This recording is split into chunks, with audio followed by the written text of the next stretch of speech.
লুমি এসছে hair cut করতে, খুব ছোট্ট থেকে আমার কাছে আসে। কোনোদিন আমি ওর কাছে কোনো রিভিউ, কোনো ভিডিও সেভাবে আমি করিনি। আজকে অনেকক্ষণ বসে বসে অনেক কথা বলেছে আমার কাছে হেয়ার কাট করতে আসার কারণ হিসেবে।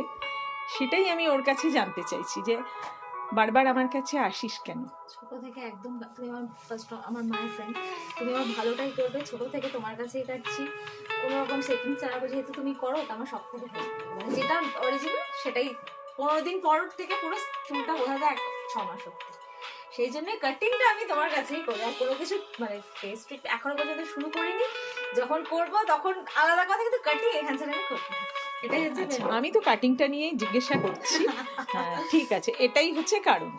ঠিক আছে, এরপর কাটিং এর পরেও দেখাবো। বহুবার কেটেছে, ভিডিও করেছি, বাট আজ ফার্স্ট টাইম রিভিউ নিলাম। তুমি ফার্স্ট ছোটবেলাতে যখন আমি কাটিং করব বলতাম তখন তো না হবে না, ব্লান্ট কাটে স্টেপ কাটটাও আমার মাধ্যমিকের পর থেকে তুমি স্টার্ট করেছিলে। হ্যাঁ, আমি অ্যাকচুয়ালি মনে করি যে হেয়ার কাট ব্যাপারটা বা অনেক কিছুই ব্যাপার এখন হয়তো ওগুলো ম্যাচ করে না, কিন্তু এজ আছে একটা, সেই এজের পর মানুষকে ভালো লাগে। এখন তো বলার কিছু নেই। আমি তো এটাও জানিস যে আমি 18 ইয়ার্স না হলে থ্রেডিং করাতাম। আমারও তো তাই, আমারও সেম জিনিস ছিল। ঠিক আছে, দেখা।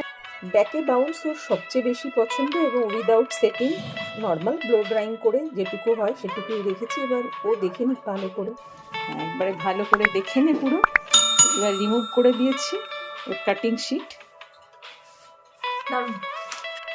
চেকিং কিন্তু চলছে, চলবে, দেখা যাক যতটা পারে ও দেখে, সাইডে মিডলে যে কোনো দিকে। চেকিং কমপ্লিট হলে আরেকবার ওকে কাটিং শিটটা দিয়ে দেব, তারপর ফাইনালি ও কি বলছে শুনে নেব। উলমি ডান, একদম যেমন চেয়েছিলাম সেরকম হয়েছে। ঠিক আছে তো? থ্যাঙ্কফুল। ওকে, ওয়েলকাম। ব্যাগটা তো আগেই দেখিয়ে দিয়েছি, ব্যাগটা তুইও দেখেছিস, ফ্রন্টও দেখিয়ে দিলাম। ওকে, এমনটাই হাসি খুশি থাকিস বাবু, ভালো থাকিস।